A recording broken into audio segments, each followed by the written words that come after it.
Good morning. It's Monday. Not sure what day it is. Unfortunately, actually, it's the July 28th. I take that back. I do know what day it is. Walking to the playground where I live at, just to get a different scenery, a different pace of being inside. Cause I'm like really stressed out. So this is just gonna be a little tidbit about living on a property that's owned by a Housing Opportunity Commission. In other words, HOC for Montgomery County. Not sure what anybody else housing community association is named after. This is actually like Section 8. This place was bought in 2000 from HOC, and I don't get an HOC voucher, but I've been here, and HOC decided to buy this community. Not sure why, but that's neither here nor there. So last week was a heck of a time. I had a heck of a time last week because I was triggered a lot. I had people bothering me that I basically have to tolerate, and I realized that I'm dealing with more people in my life, like mourning people as though they're dead, but they're alive. I've spent more time doing that in my life, not because I wanted to, but because it was necessary to block toxic people or people that always want to stir up confusion and drama in your life. So when it gets to the point to where you're tolerating somebody, that means it's time to really block a person. But in my situation, I don't have a choice but to deal with these people that I'm tolerating. So this morning I said, let me just come outside, to at least get a breath of fresh air and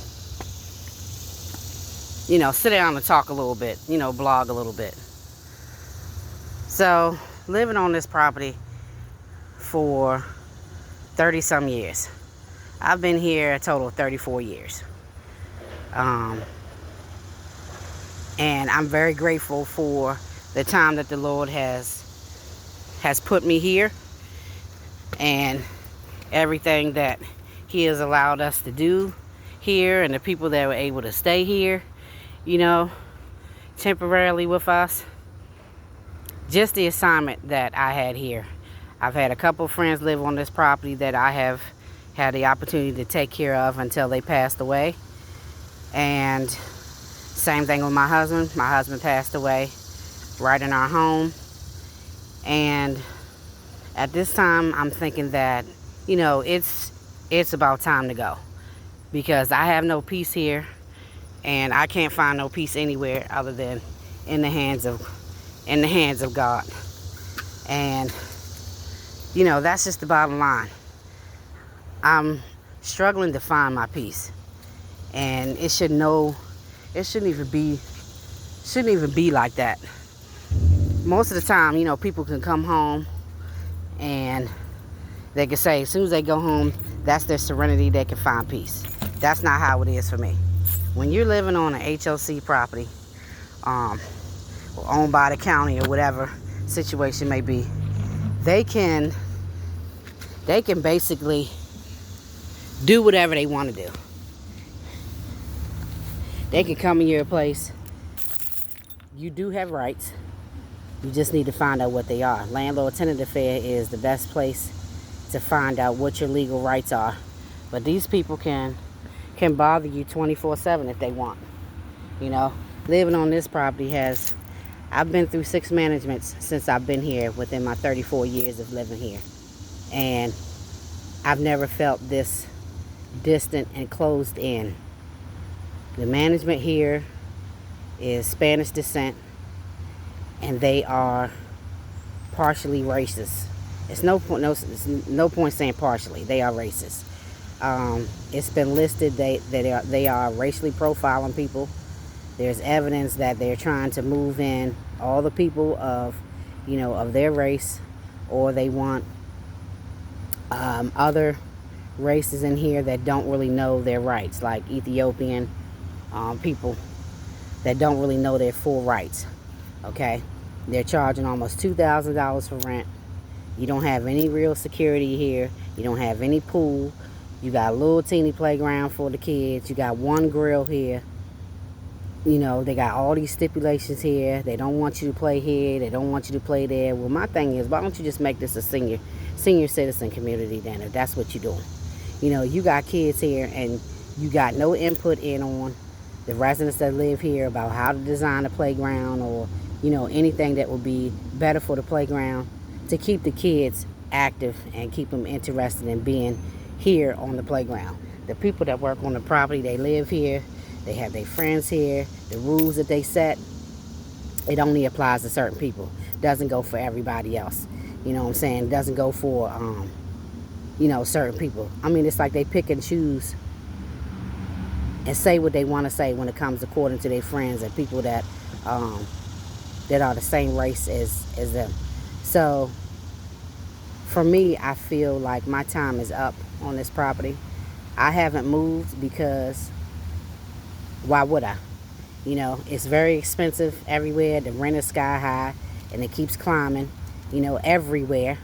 And, this was the right size place for me. And the time that I was going to buy a house, I was going through a divorce. So I decided not to even pursue it. Better be safe than sorry. And I'm glad that I didn't pursue it in 2005. I still have, the floor plans of the place that I want to get. It's a rambler. Therefore, when I get older, I won't have to worry about any steps. And it's still on, still close to a good school district. As I was concerned with that because of the fact that I'm raising my great nephew. And I want to make sure that he goes to the right school. I had an issue with zoning before when my son was in school. I actually had to homeschool him and get an education attorney for him for about 4 months until we were able to put him in the school that had the program that was good and acceptable for, for him, his academic level and everything, which was great. And, but it took a process. But now it's a little bit different. But nevertheless, he's in a good school, and I want to make sure he stays in a good school where everybody is, can connect and can give me some type of feedback on,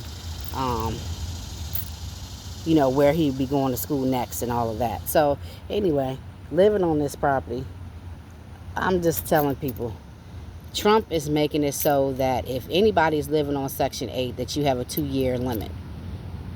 I'm not sure who all that applies to, but at the end of the day, I always say, don't ever get comfortable paying anything subsidy, because at any time they could take it away from you.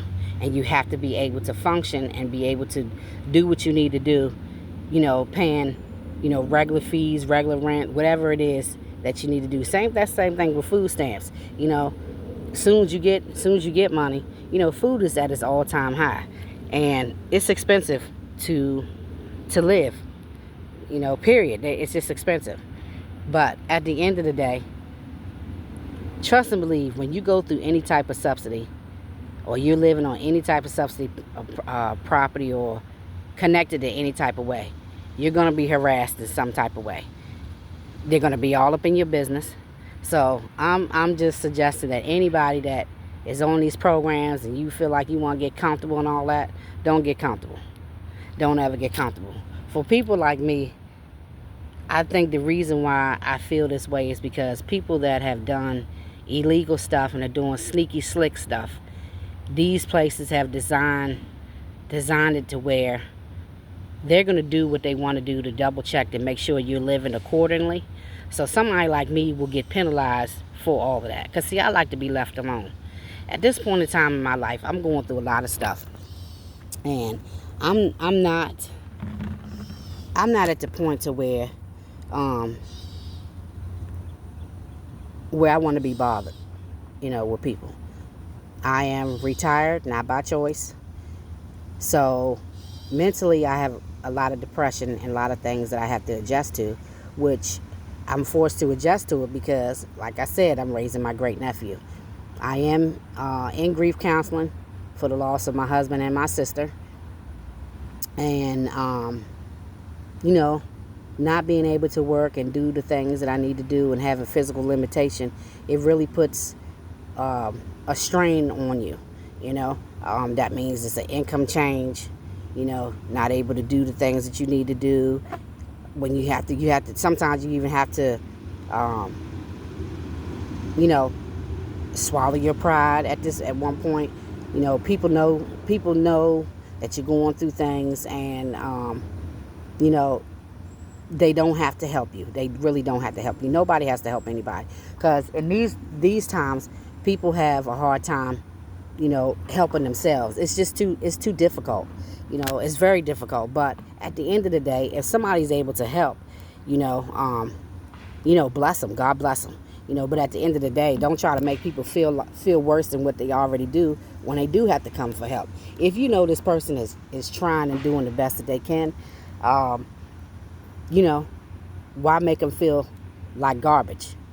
At the end of the day, it just doesn't make sense. It's going to come back on you once you do that anyway.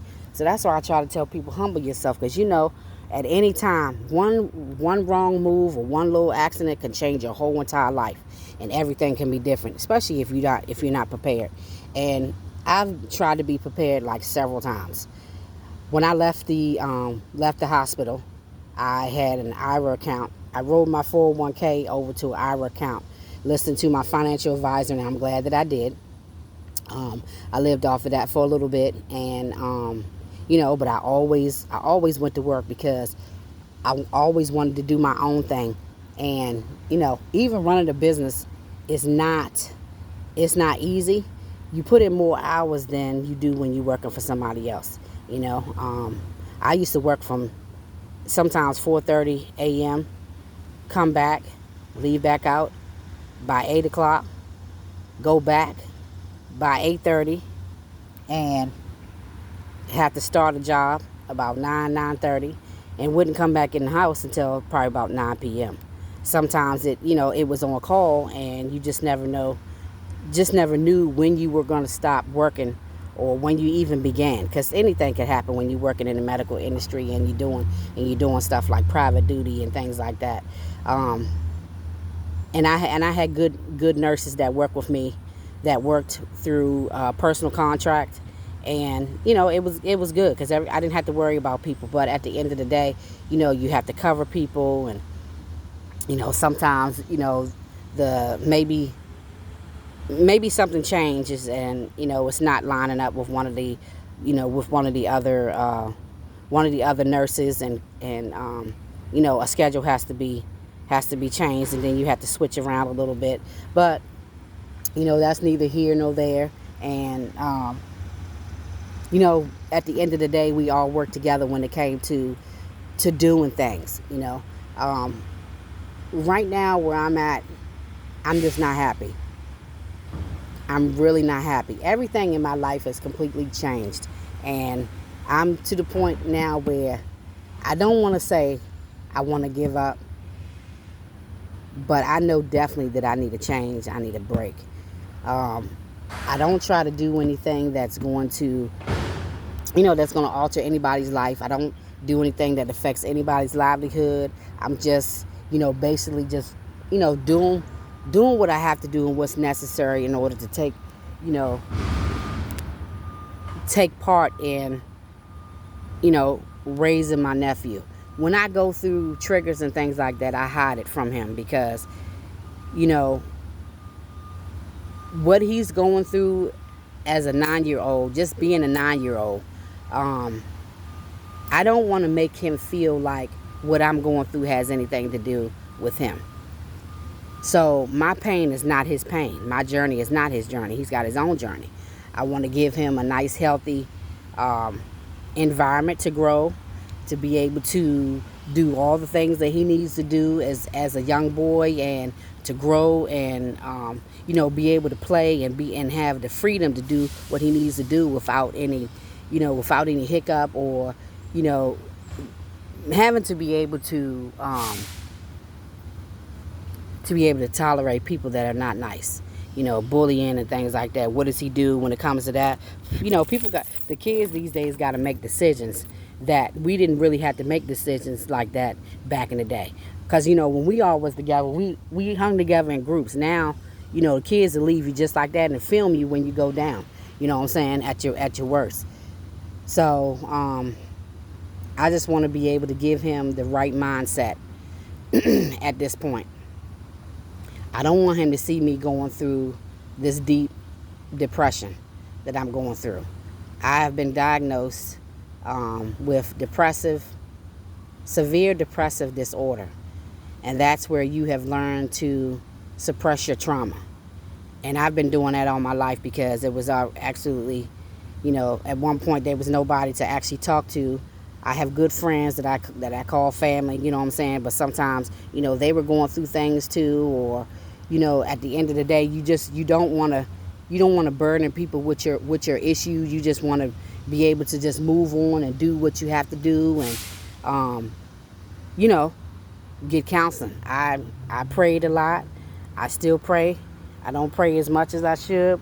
I need to get back into that. Maybe that's the reason why I feel so bad, because I have stepped away from God the way that I used to be.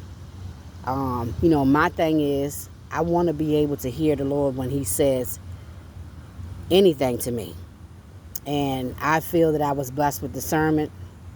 I know when the Lord does speak. I know that I'm able to hear him, and I'm able to move on it regardless if anybody understands it or not. You don't have to be perfect. You just have to have that faith. You know what I'm saying? Have that faith, and, be willing to do the things that God has called you to do, regardless if you're going to be comfortable or uncomfortable. When you're working for the Lord anyway, you're going to be uncomfortable. And it's a good uncomfortable. You know what I'm saying? To where you just have to realize that he is on your side. You got to go through to get to sometimes. And if the Lord tells you not to do something and you do it anyway, the word is, his grace is sufficient enough for thee. And regardless of what I go through, I feel much better knowing that God is right there on my side. Whether I did something wrong to go against the grain, because then I know that I did the wrong thing. If the Lord is in my ear telling me not to do something and I did it anyway, yeah, I'm going to have to go through it. The consequences are there. And that, that goes for anybody. The consequences that you got to go through, you just got to go through them. But I try to stay in tune. I try to stay in line with the Lord. I think that's the reason why I don't have a lot of social activities. I don't deal with a lot of people, because a lot of people are two-faced. They smile and grin up in your face, and then they turn around and saying something crazy, and, behind your back. Somebody talk about you and stuff, they'll jump on the bandwagon instead of standing up for you. I have good friends that I don't have to worry about that. My friends and I have been friends for years, and yeah, we don't have to talk, for a while, but soon when we do talk, we pick right back up where we left off, and it's not a big deal. I love them and they love me, and they have supported me and I've supported them, and that's the way it should be. Good friends, you should always have somebody, good people in your life somewhere, somehow. Not this wishy-washy thing that everybody's doing now. Always got hidden agendas, and you friends one day, then the next day you beefing, and all the information that the person felt comfortable telling you, you going and you spreading their business and everything, just to get to know people, just so that you could talk about them, which is crazy as hell. But at the end of the day, I have to find my peace, and I'm doing everything that I could possibly do. I'm into e-commerce, store online, digital products, trying to make a difference in my life, and my family's lives. You know, I have always put myself last, and you know, I got to stop doing that, because I think I'm in this predicament because I've actually done that. You know, being stressed out on every side, from in the house to outside. When I step outside my door and I see anybody from that management crew, I automatically get sick, because I can't stand the looks of them, because I know the type of people they are. They're not good people. At the end of the day, I'm just calling it as I see it. They're not good people. They're slick, they're conniving, and they're liars. They're cheats. And I just don't want to be a part of anybody that do, you know, asinine things, you know, at the end of the day. I just can't stand it. They're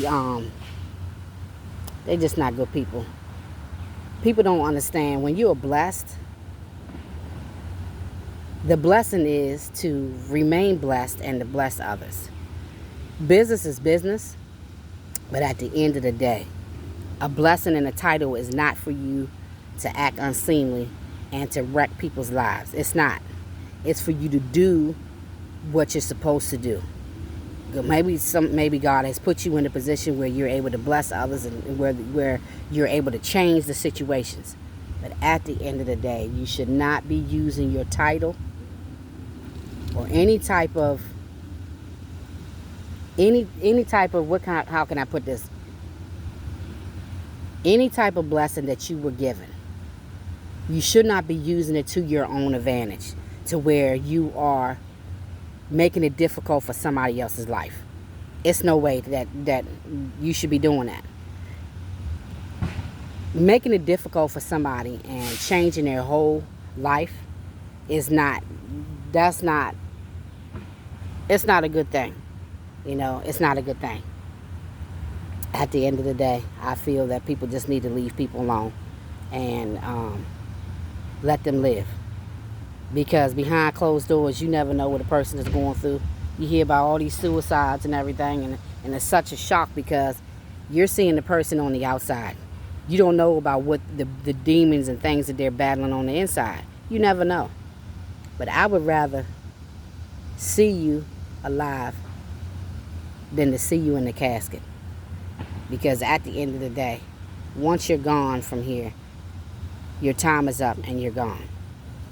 I want to give you your flowers while you're still living. Tell you how I feel about you, so that there is no confusion about it. You know, when you're gone, because when you're gone, you can't hear me. You can hear me in spirit. But I want to let you know how I feel about you while you're living. If I don't deal with you, then I don't deal with you. That's the same with anybody else. I don't ever want to play in anybody's face. You know what I'm saying? I would rather be open and kind to a person and give them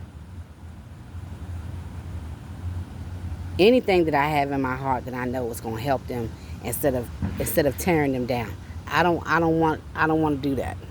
I definitely don't want to do that. I want to be straight up, say what I have to say, and let that be that. I don't want to ever be to a point to where I have to play in somebody's face or tell them only what they want to hear.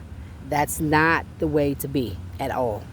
I want to be able to give it to you straight, say what I need to say, and move on. If you are unable to receive what I'm saying and you take it to heart and you think that people are being nasty, or they think they're better than you or whatever, my advice is, what you need to worry about, sometimes you can even say it the way that you need to say it. Say it real kind, real gentle, and people will still take it as an attack.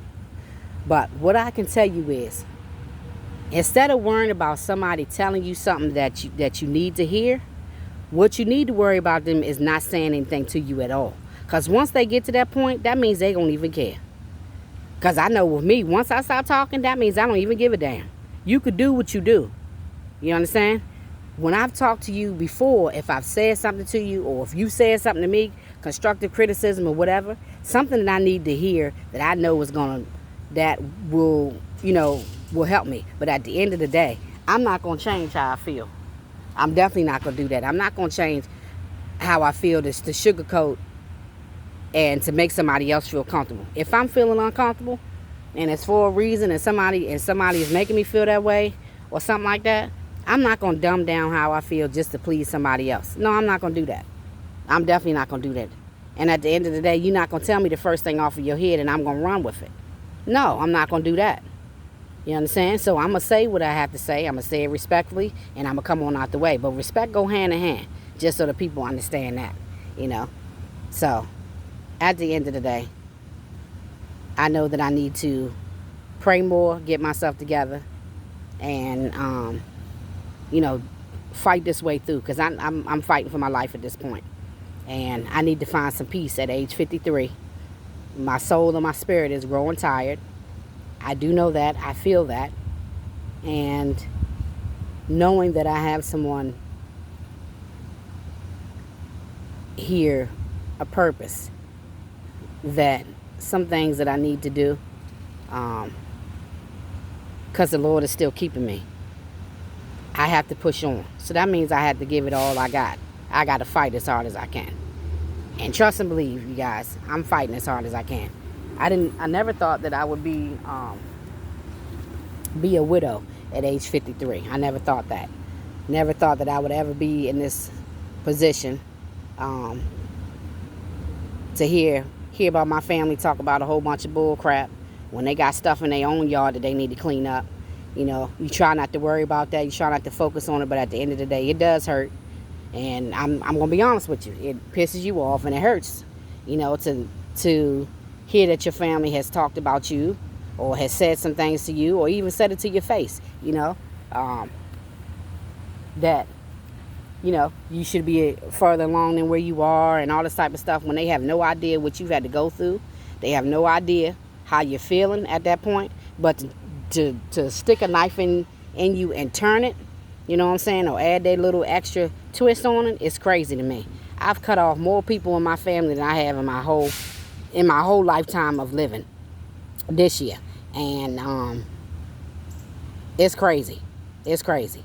And I don't feel anything about it, because I know that I've bought you peace, and at the end of the day, I'm trying not to go take it to hell. In other words, I'm trying not to take it to hell. So the best thing I could do is just go my way. To be respectful and to keep my crown, I'm just going to go my way. Because I'm dealing with a lot of stuff. When I wake up in the morning, I thank God that I'm alive, that I'm on the wake-up list, that I have another opportunity to try to reach the mark and try to do the things that He has called me to do. And then on the same note, He knows I'm not happy in the skin that I'm in as far as living on this property and the situation that I'm in right now. I'm trying to do the best I can, but being a widow, a young widow at that, not wanting to get involved again, starting over again as far as raising a child, and I have physical limitations. It's really, really stressful, because I don't feel like I'm reaching the height and the element of my life at this point. I'm missing a key factor, and I'm trying my best to fix that. And on top of that, I'm waiting on the Lord. I am declaring it, decreeing a miracle, and God has never failed me yet. So I'm just going to stay focused and do all the things that I need to do. Trying to continue to block out people that are trying to drive me insane. The people I have to tolerate, just know that I have to tolerate them.